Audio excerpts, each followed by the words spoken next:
Maganang hapon, Pilipinas at buong mundo. Naitay Kapuso, pahiram po ng 20 minutes ng inyong hapon. Ako po si Boy, and welcome to Fast Talk with Boy Abunda. Sa lahat ng mga kaibigan natin sa Facebook at YouTube, maraming salamat. Sa lahat ng nakikinig po sa DZBB, Spotify, Apple Podcasts, welcome to the program. Katulad ni Chang Susan at ang kanyang boyfriend, ang ating mga bisita ngayon ay isang dekada na pong nagmamahalan. They are inspiring, they're beautiful, and they're stronger today. Naitay Kapuso, please welcome Jake Vargas, Ina de Belen. Hi, Ina. Welcome to the program.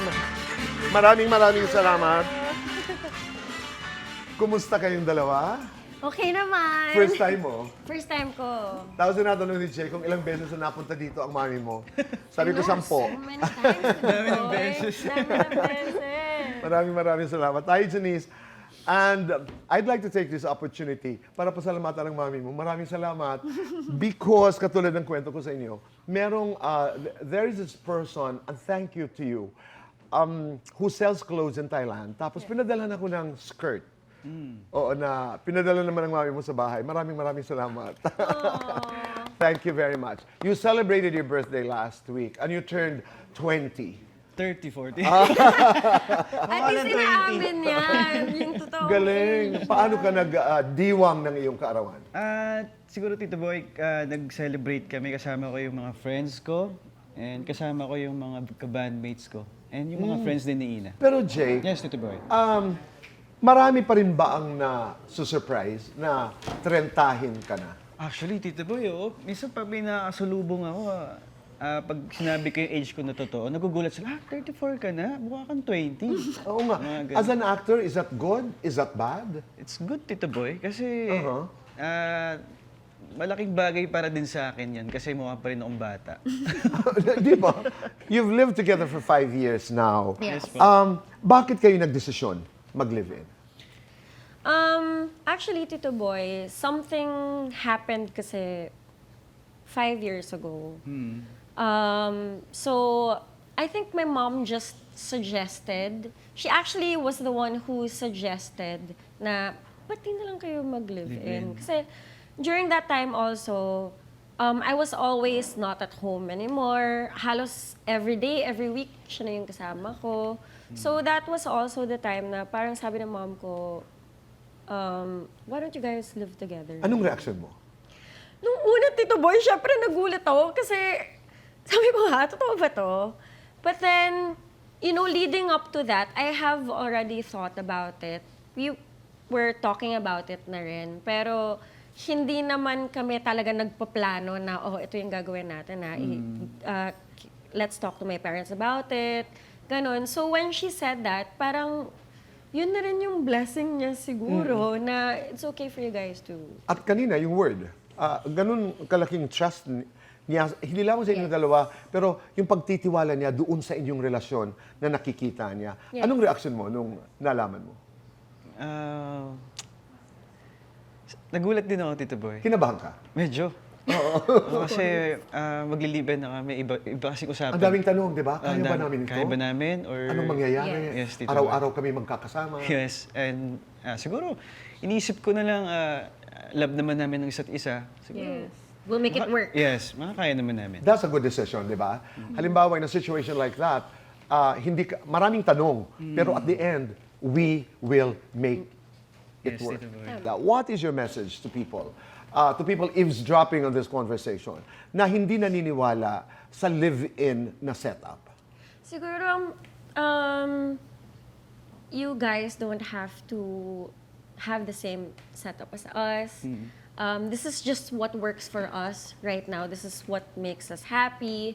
And we do not judge people who do not believe in this setup. And we do not judge also people who live in this type of setup. So, chill lang. Tama. Ikaw, Jake. Nakatanggap ka ba ng comment mula sa isang kamag-anak, kaibigan na, Jake, ba't kayo nagli-live-in? At hindi kayo magpakasal na lang? Di ba? May mga ganun, Tito Boy. Pero sa akin naman, yung pagpapakasal din naman, mangyayari din naman siya. So, At may plano kayong yes, may magpakasal? plan naman kami talaga, Tito Boy. So, hindi naman namin minabadali. And sabi ko rin naman sa kanya, kailangan niya talagang, swak na tayo sa isa't isa. Yes. Right. Oh. Tsaka ako kasi, And that Tito should be Boy, respected. Yes. Oh.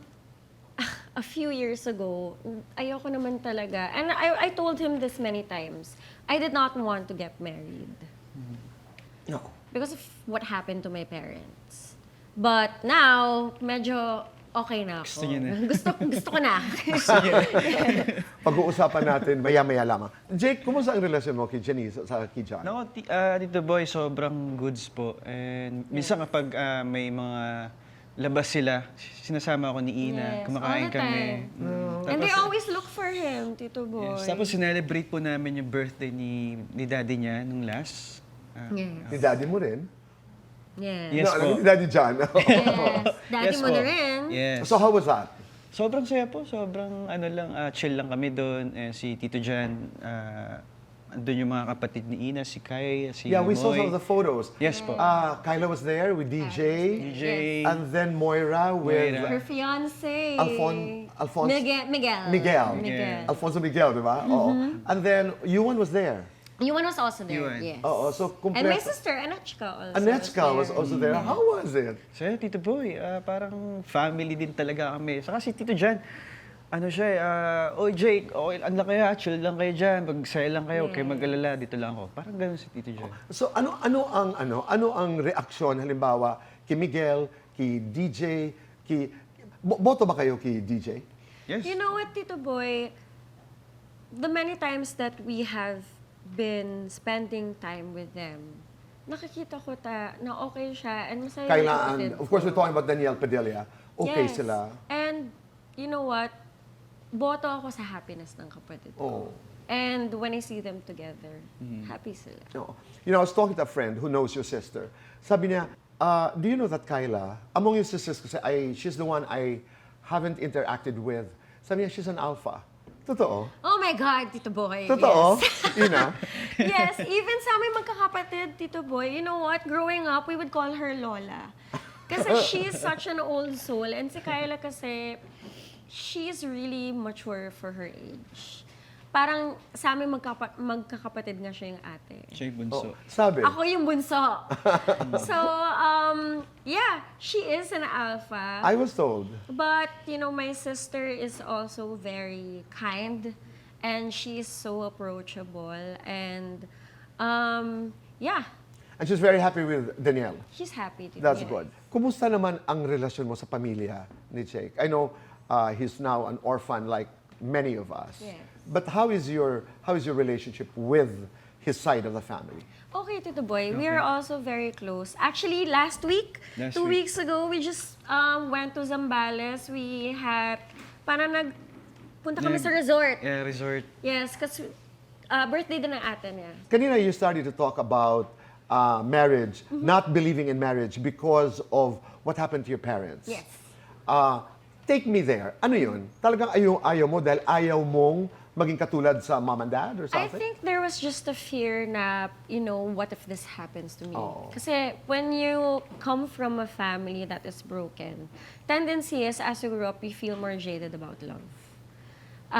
But ang tagal na rin namin, and si Jake kasi, alam mo Tito Boy, what my parents, especially my mom, told me was, kung pipili ka ng partner, or magiging husband mo, or magiging boyfriend mo, dapat piliin mo yung lalaki na sobrang mahal niya yung pamilya niya. Oh. And ganun kasi si Jake. And she's right. Di ba? Sarap pakinggan nun. Yeah. Mr. Right. Yes. Oo. Ina, so paano nagbago yung attitude na yun? Na ngayon, gusto ko na magpakasal. I think it started when my sister, si Moira, got engaged. Kasi syempre kami yung mga maids of honor na kami dalawa ni Kyla. So, we are always the first ones to hear about her plans and something like that. And actually, Tito Boy, itong year kasi, itong 2026, is the only year na sunod-sunod na mga kasal na pinupuntahan ko. I actually have another wedding on December to go to, and that's like my 6th or 5th wedding to go to. So parang nagkakaroon na rin ako ng, wedding fever. But syempre, lagi ko namang nilalagay sa utak ko na it's not just about the wedding, it's about the marriage talaga. Yeah, pero may epekto talaga yun. Pag 7th wedding, I know, sandali. Tito Boy. Sandali lang. First time it happened to me, January pa lang may kasal na akong pinuntahan. So sabi ko, something is happening in the air, huh? No, but when is Moira getting married? This year? Next year, January. So hindi pa kayo pwede sa susunod na taon. Totoo ba yung Hindi ko. Wala pa naman. Wala pa naman. Wala pa naman. Oo, pero parang sigurado lang. Para sigurado hindi pwede next year. Alam mo, I'm sure your parents are just up there, watching over you. Kung meron kang nais sabihin sa kanila, in this context of marriage, of ina, itong lahat na nangyayari sa buhay mo, ano kaya ang nais mong sabihin sa kanila? Sa parents ko, Tito Boy, siguro gusto ko lang din mag-thank you sa kanila sa lahat-lahat ng pagmamahal simula nung... Actually, Tito Boy, hindi naman ako magiging mabait kundi dahil din naman sa kanila kung paano nila ako pinalaki. And may parents kasi sobrang bait din naman po talaga, lalo na si Papa. Si Papa. Oo. Go ahead. Ayun, Tito Boy, kasi... Wala na. Kaya na. Iyak sa rin ako. Si Jake kasi, Tito Boy, nakita ko yung struggle niya, especially when his father was very sick. Sobrang hirap talaga. And he was shouldering everything. Lahat siya talaga. And he lives in the province kasi, yung family niya, even yung dad niya. And ang laging kinukwento sa amin, kasi syempre he has work, he has taping every week. So we would only go to Subic siguro twice or once a month. So when we would see his papa, when we would visit him, his siblings would always say, ang lagi niyang hinahanap is Jake. No. And you were saying about Papa. Go ahead. Siguro gusto ko lang din mag-thank you, Tito Boy, sa lahat ng pagmamahal, sa lahat ng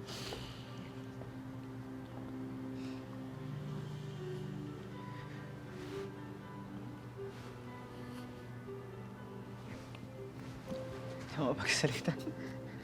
Oo, totoo yan. Pinalaki ka ng pagmamahal. Napakahirap sabihin. But, I'm almost tempted to say na napakaganda nung possibilities, napakaganda nung magaganap sa inyong buhay kasi pareho kayong pinalaki sa pagmamahal. Yes, Tito Boy. Yes. Pareho kayong pinalaki sa pagmamahal. Siguro masasabi ko lang, Tito Boy, kapag dumating man yung panahon na talaga, sana makita ko sila. Oh. Well, ang magandang balita ay bukas kayo mapapanood sa Magpakailanman. Ano ba ang aming aabangan sa Magpakailanman? Malalaman nun natin sa pagbabalik ng Fast Talk with Boy Abunda. We're back on the show. Kasama po natin Jake and Ina. First, let's do Fast Talk. Umpisa tayo kay Ina. Ina, mestiza, maganda. Maganda. Soft-hearted, strong-willed. Strong-willed. Anak ni Janice, anak ni John. Anak ni Janice. Namana mo sa mama mo. Yung pagiging strong niya. Sa papa mo. Yung pagiging matigas yung ulo. 1 to 10, gaano ka ka-OA? Very OA. Jake, small but terrible o small but unstoppable? Smooth but unstoppable. Gwapo pa rin o matinik pa rin? Matinik pa rin. Oh. Jake, comedy o drama? Comedy. Tahimik, makulit? Tahimik. 1 to 10, gaano karami ang ex mo sa showbiz? Patawad, Ina, sa tanong. 5? Joke lang. Showbiz ba? Oo, sa Dalawa. showbiz. 5 pala sa... Safe, ha? Jake. 1 to 10, Jake. Gaano ka-nonchalant yun? 1 to Very nonchalant. Oh, very nonchalant. Para sa inyong dalawa, yes or no? In-stalk ang ex ng isa't isa online. Yes. Yes. Yes or no? Pinakikialaman ang phone ng isa't isa. Before, yes. Yes. Yes or no? Nagselo sa co-star ng isa't isa. Yes. Yes or no? Ready na magka-baby. Yes. Yeah. Wow, wow. Sa inyong dalawa, diretso yun. Diretso yun. At sa least inyong, honest siya. oo, sa inyong dalawa, sino ang mas matampuhin? Siya. Ako. Mas makalat sa bahay? Siya. Mas magastos? Siya. Mas mabilis mapagod? Siya. Lights on or lights off? Lights, Lights off. on. Happiness or chocolates? Happiness. Happiness. Best time for happiness? All the time. Pangako niyo sa isa't isa, ano ito? Pangako. Sino ba? Sinong gusto mo una? Pangako kay Ina, sana huwag kang magbago. And sana, kung ano man yung, kung ano kita ka nakilala, ganun ko pa rin. Sana huwag ka mag-change. Yeah. Love kita sobra. Aww. Ako naman, Tito Boy, I'm very happy that, you know, sa 10 years na nagsama kami, he is still who he is. And I promise na I will always be there for him to listen to him. And, you know, I'll always love him. And nandito, I'll always be his best friend. Ina, in the beginning, the very first time na, first month na nanliligaw si Jake sa'yo, did you find him sexy? Yes, Tito Boy. Di ba? Actually, Ako naman talaga, di ba? kasi Tito Boy, si Jake kasi, when I first met him, nung unang show namin, yung Oh My Mama, tahimik kasi talaga siya. And sabi ko, parang may pagka-mysterious pala to, no? And I would find people like that na sexy. So, yeah, yes. Jake, talagang matahimik ka naman talaga. Pero naramdaman mo yun na tinitingnan ka ni Ina? Kasi hindi ako observant, Tito Boy. Hindi, siguro, naramdaman ko na lang siya nung nasa taping kami. Take me to the first kiss. Sino ang nag-first move? Wow! Tingnan natin kung maaalala niya. Kasi ako, I remember the Naalala first... ko siya actually. Okay. Doon yun, Tito Boy, sa taping. Nakaw-kiss lang yun, nakaw. Parang, Oh, Tito Boy. Oh, kasi ano na siya, parang tapos na yata siya, pauwi na yata siya. Hindi, Tama ba? lilipat Ay, na lilipat ako ka na sa location. Location. Pero siya, pack up na Mag-stay siya. ako. And then, how did it happen? So, parang biglaan, Tito Boy. Parang hindi namin na-expect din na gano'n eh. Parang kinis ko siya bigla. I think naging impulsive siya nung time na yun. Yeah, may pag-aatubili ka ba, Ina? Parang, ay, anong naging reaction mo? Nabigla ako, Tito Boy, pero nagustuhan ko naman.